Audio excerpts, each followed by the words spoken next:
When I read the 2025 book Dictating the Agenda, I learned about the Global Liberal Democracy Index, or LDI, by the VDEM Institute. This index measures civil liberties, rule of law, judicial independence, and checks and balances, all weighted by population. In 1980, the average person lived in a society that was 30% Democratic. In 2022, still 30% Democratic. Looking at these two numbers, you would believe that nothing has changed in over 4 decades, but you would be wrong.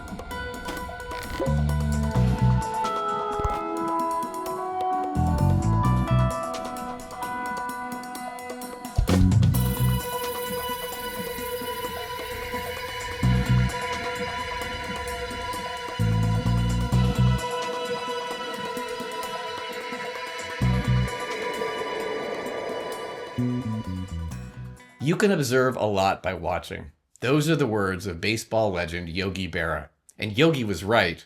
Watching carefully reveals what others often miss. But here's the problem. What if the way we're looking deceives us? What if we're watching the wrong way entirely? Looking at a single moment in time can blind you to some of the most important truths. One simple yet powerful shift in perspective can reveal patterns that changes how we frame up and solve problems. Back to assessing the state of global democracy. When we examine the trend from 1980 to 2023, a very different picture emerges.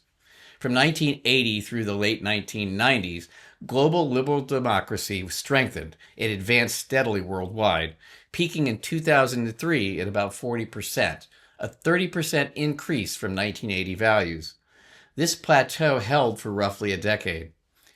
Then, around 2012, the trend reversed. Democracy has been on a steady and consistent decline ever since.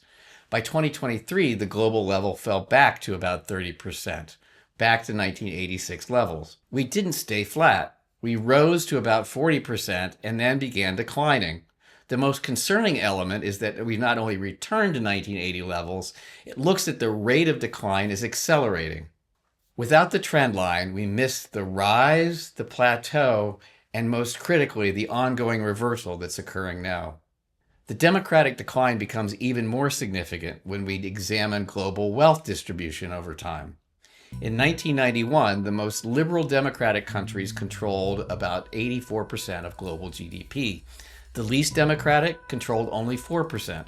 But by 2021, this distribution had fundamentally changed. Liberal democratic states now account for only about 59% of global GDP, a 25-point drop.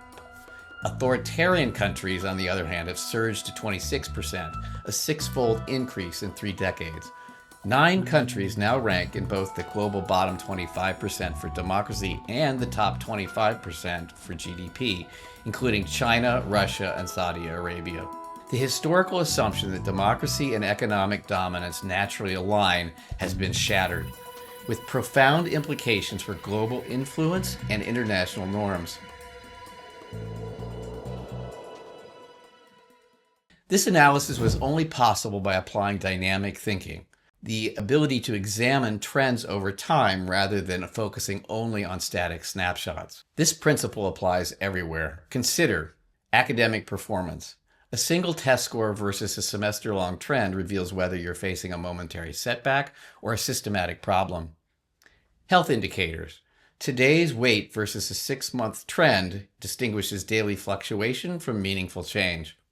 Organizational metrics. This month's sales versus year-over-year trends reveals seasonal variation or emerging problems.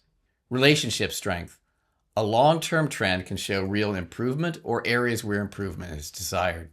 The critical insight, where you are often matters less than the over-time trend of your movement. The LDI appeared stable comparing 1980 to 2022, but the trend reveals that we peaked in 2003 and have been declining for over a decade. Understanding trajectory changes how we respond. A stable condition requires different action than a declining trend that recently peaked. So, strengthen your dynamic thinking. Apply it. When you encounter important issues, ask, what's the historical trend? And what is the likely future trajectory? What would it look like and what's the price paid if it continues? Once you develop the habit of seeking trends, you'll find these patterns are everywhere. And because you're using more systemic information, you'll make better decisions.